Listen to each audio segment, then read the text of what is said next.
Se dice que la propaganda que mejor funciona es aquella que no notamos, aquella que nos manipula de maneras que ni siquiera sospechamos, introduciendo en nuestras mentes una pequeña idea que eventualmente crece y percibimos como propia. Y es que ponte a pensar en esto. Siempre que pensamos en propaganda, inmediatamente se nos viene a la mente esa época de la Segunda Guerra Mundial en donde el gobierno alemán manipulaba la opinión enalteciendo ciertas culturas y denigrando a otras. Pero muchos olvidan que Estados Unidos también utilizó propaganda durante la guerra y que los superhéroes se convirtieron en el vehículo perfecto para transmitir sus ideales de poder. Cuando la guerra terminó, este tipo de imágenes dejaron de circular en los cómics, pero ¿será que la propaganda en los superhéroes terminó? ¿O simplemente cambió tanto que ya ni lo notamos? De eso vamos a hablar en este video, de cómo estos personajes históricamente han sido utilizados con fines propagandísticos, las ideas que plantean y sobre todo las nuevas formas que han adoptado. Mi nombre es Go, el Monitor Geek, y el día de hoy vamos a tomar a la propaganda muy... De hecho, la propaganda no tiene que ser directa o consciente. ¿Notaron eso? Fue como si alguien quisiera entrar al video. ¿Será que se trata de una colaboración?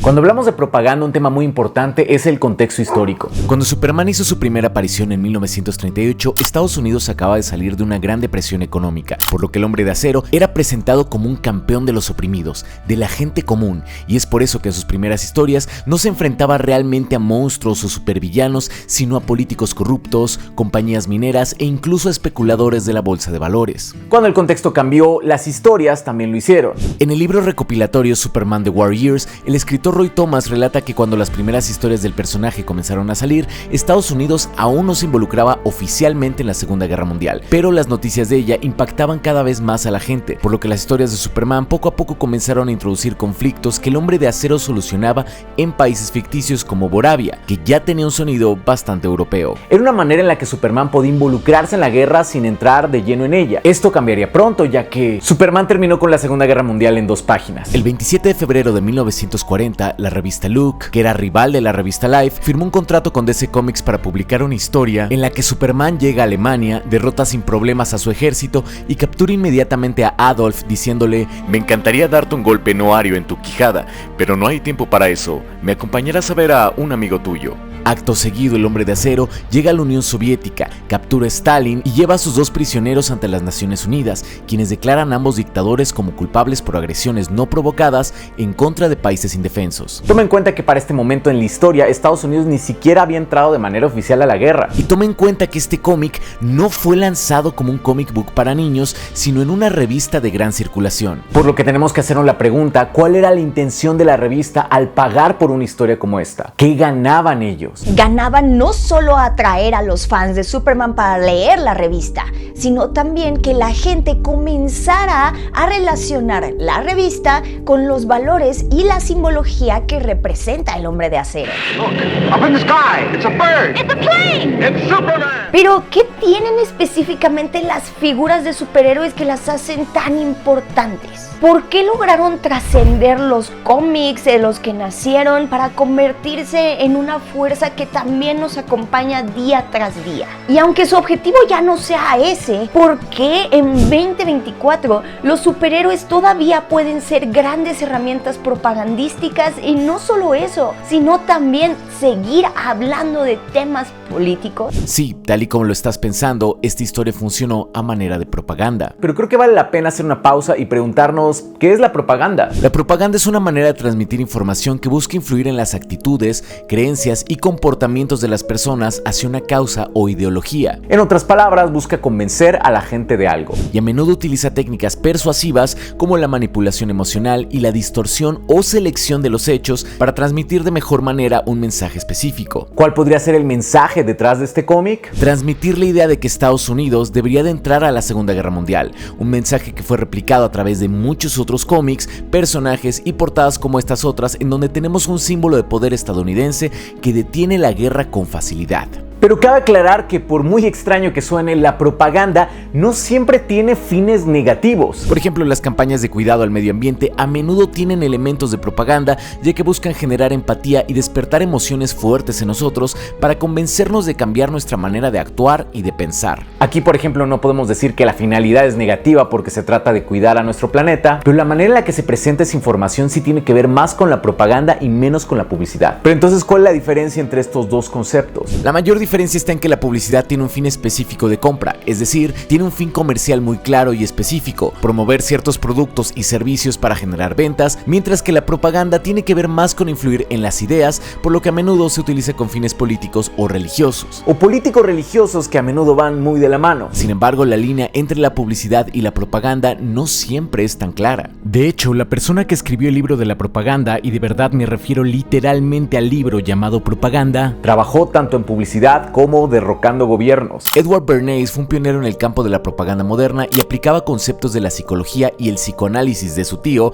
un señor llamado Sigmund Freud, a la persuasión en masa. Él creía que las emociones y los deseos podían ser aprovechados para influir en el comportamiento de las personas, por lo que trabajó en campañas muy exitosas como las Antorchas de la Libertad, una campaña financiada por industrias tabacaleras que buscaba hacer que las mujeres fumaran más. ¿Qué fue lo que hizo Bernays? Lejos de promover alguna marca en particular, vinculó algunas ideas feministas como la libertad con los cigarros, dándole a entender a las personas que una mujer independiente es aquella que elige fumar. Bernays también vinculó a los huevos con tocino con la buena salud, lo cual hizo que percibiéramos a este desayuno como uno tradicional y nutritivo, e influyó para que la CIA derrocara al gobierno guatemalteco de Jacobo Arbenz, quien quería redistribuir tierras agrícolas entre los campesinos, algo que no le gustó a la United Fruit Company, por lo que iniciaron una campaña anticomunista en contra del presidente guatemalteco. Así de rudo estaba Bernays. Oye, ¿tú te consideras una mujer independiente? Pues sí, vivimos en la modernidad de los años 20.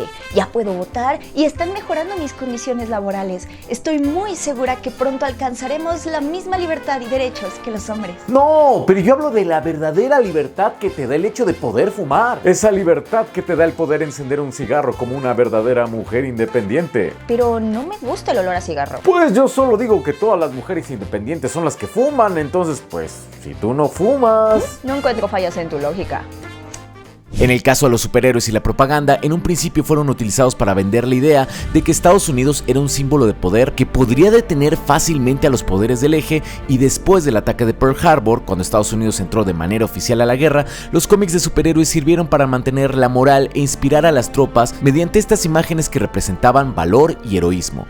De hecho, el mismo gobierno repartía cómics entre los soldados porque estaban conscientes del efecto inspirador que tenían. Cuando la guerra terminó, este tipo de mensajes patrióticos en los superhéroes también desaparecieron. Pero esto no quiere decir que los superhéroes hayan dejado de ser utilizados como propaganda. La gente está equivocada. Muchos tienen la idea de que los superhéroes cada vez son más políticos e ideológicos. Pero hay una etapa muy antigua de cómics de Spider-Man que tiene influencias ideológicas muy fuertes. Las primeras historias de Spider-Man fueron escritas por Stan Lee y Steve Ditko. Sin embargo, conforme los ejemplares fueron pasando, ambos escritores chocaban cada vez más. Por lo que Stan, fastidiado, cada vez le cedía más control a Steve, quien era muy fan de Ayn Rand y su filosofía llamada objetivismo, una que enaltece, entre otras cosas, el uso de la razón y el individualismo, ya que cree que cada persona debe vivir bajo sus propias reglas y para su propio beneficio y felicidad, en vez de sacrificar sus intereses por el bien de los demás, una ideología que estaba más vinculada con las ideas conservadoras y capitalistas de aquella época. Estas ideas fueron introducidas conscientemente en los cómics de Spider-Man, lo cual hacía que Peter se comportara de manera rara, como cuando Peter vio mal a unos manifestantes, porque básicamente les dice pónganse a trabajar. En las historias que parecen avalar la violencia policial en contra de los criminales, y en el hecho de que Ditko no quería que Norman Osborn fuera el Duende Verde, porque pues no le agradaba que el empresario quedara mal parado. Stan Lee, por su parte, era más liberal, por lo que estos cambios no le gustaban,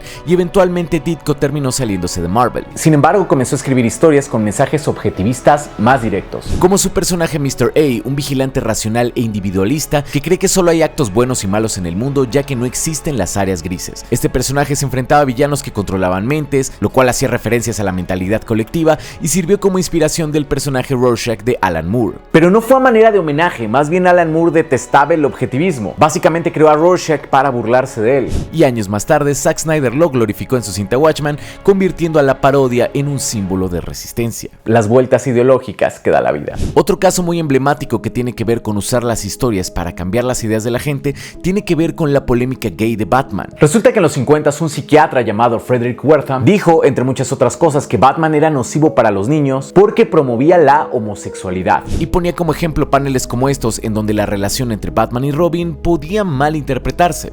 La situación se salió de control, la gente comenzó a quemar masivamente cómics, el gobierno realizó varias audiencias con los dueños de la industria y el resultado fue algo llamado el Comics Code, que era un organismo que censuraba y regulaba los cómics para que no tuvieran mensajes peligrosos, básicamente gays, comunistas y violentos. Es por eso que, para cambiar la percepción que la gente tenía de Batman, introdujeron a sus historias a Katie Kane, la primera Batwoman, un personaje que serviría como interés romántico del Caballero de la Noche, que tenía la intención consciente de decirle a la gente: santas heterosexualidades, miren lo masculino que es este Batman. Irónicamente, el cómic que terminó con el Comics Code muchos años después también tendría algo de propaganda en él. En 1970, el Departamento de Salud de los Estados Unidos le pidió a Stan Lee que por favor escribiera un cómic acerca de los peligros del uso de las drogas. Stan aceptó y escribió una historia en la que Harry Osborn pone en peligro su vida tras consumir una sustancia peligrosa. Sin embargo, el Comics Code rechazó esta historia porque no se podía mencionar el tema de las drogas. Ni siquiera para decir que eran malas, como esta historia lo hacía, por lo que Marvel publicó el cómic sin el sello de aprobación del Comics Code. Para sorpresa de todos, no hubo consecuencias negativas. Nadie se quejó, nadie quemó cómics, no hubo multas ni cancelaciones. Por lo que otras compañías como DC Comics comenzaron también a meterse en temas más políticos.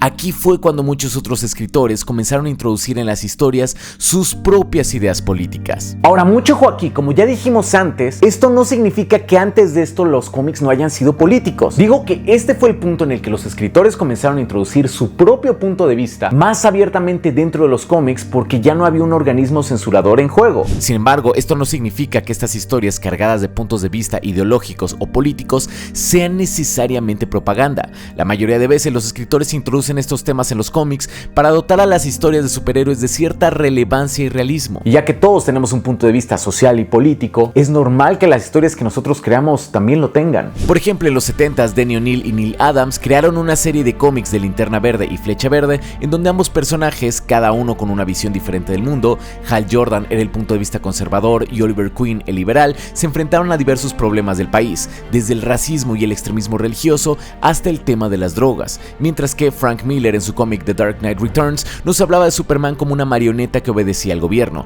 mientras que Batman representaba este espíritu libertario que se le oponía, mientras que V for Vendetta es un cómic que se opone abiertamente al fascismo y al régimen conservador de Margaret Thatcher. Tal y como funciona en muchos otros medios como la literatura, el cine, etc., los artistas hablan de lo que conocen y su arte refleja su manera de ver el mundo. Esto es algo que no ha dejado de ocurrir. Después de la tragedia del 9/11, varias historias de superhéroes comenzaron a hablar de este dilema de qué tanta libertad estás dispuesto a ceder a cambio de seguridad. Un discurso que era muy relevante en aquella época debido a algo llamado el USA Patriot Act, una ley que ampliaba las capacidades del gobierno para que supuestamente pudieran combatir mejor la amenaza del permitiéndole espiar llamadas telefónicas de civiles o poner bajo arresto a sospechosos sin tener pruebas contundentes. ¿Te suena que lo has visto en alguna historia? Quizá recuerdes que en Civil War, Iron Man y el Capitán América luchaban porque un lado quería más control y restricciones, mientras que el otro quería mantener sus identidades secretas intactas. ¿Esto significa que esta historia fue un encargo propagandístico del gobierno? Yo no creo. Más bien siento que Mark Millar tenía estos temas en mente y los utilizó para contar una historia socialmente relevante. De hecho, la propaganda no tiene que ser directa o siquiera consciente, y Christopher Nolan es un gran ejemplo de eso. Somos el entretenimiento. Estoy diciendo que la trilogía de Christopher Nolan de Batman sea mala, o que sea pro-Trump, o que sea pro-derecha, ni nada por el estilo. De hecho, solo The Dark Knight Rises recibió ayuda y financiamiento de la milicia estadounidense, las otras dos no. Sin embargo, Christopher Nolan quería hacer una versión de Batman que se sintiera realista y relevante en un periodo de tiempo que fue comprendido entre 2005 y 2012. Ahora, ¿esto significa que ya no existe la propaganda en los superhéroes? Tampoco dije eso. La propaganda en las historias de superhéroes todavía existe y tenemos pruebas clarísimas de ello. ¿Qué busca esta propaganda? No es meter más gays en películas, Sino más bien hacer quedar bien al ejército. y es que el Departamento de Defensa de Estados Unidos tiene una división encargada de revisar, aprobar e incluso coescribir muchas de las películas que vemos. Ahora, ¿por qué el cine permite esto? Porque el Departamento de Defensa les da fondos y les presta instalaciones y equipo militar, lo cual hace que las compañías ahorren dinero, un trato que han aceptado películas como Iron Man, Capitana Marvel y Wonder Woman 84. Y esta táctica ha resultado ser muy efectiva. Después del estreno de la cinta Top Gun de 1986, una que fue financiada parcialmente por el gobierno, la tasa de reclutamiento militar aumentó en un 8% y durante décadas han tenido un presupuesto destinado a apoyar el cine. Siempre y cuando les permitan hacer una que otra modificación. Y esto no es ningún secreto, tú puedes entrar a la página oficial del gobierno y leer cómo es que el ejército trabaja con Hollywood. De hecho, hay un texto en su página oficial que habla de cómo es colaborar con los directores de cine, que dice así: hay compromisos de ambos lados, pero hay un punto en el que tenemos que decir no, va a pasar de esta manera o no va a pasar. Estas prácticas ciertamente entran en el terreno de la propaganda. Sobre todo porque se trata básicamente de grandes anuncios que ni siquiera sabemos que estábamos viendo. Ahora, ¿qué otro tipo de propaganda vemos actualmente en las historias de superhéroes? Podemos hablar, por ejemplo, de cómo últimamente hay muchas tramas y personajes que tienen que ver con China, ya que actualmente se trata de un mercado muy importante, o también podemos hablar de cómo es que muchos políticos utilizan referencias a superhéroes para dar una imagen positiva. Lamentablemente estos temas dan para un video aparte. Afortunadamente mi amiga Beca Salas y yo ya les preparamos uno. Y puedes ir a verlo a su canal ahorita que termines este video porque ya está publicado. Es el complemento perfecto para la información de este video. Así que espero verte por allá. Yo soy Go y sigue viendo más allá de lo evidente.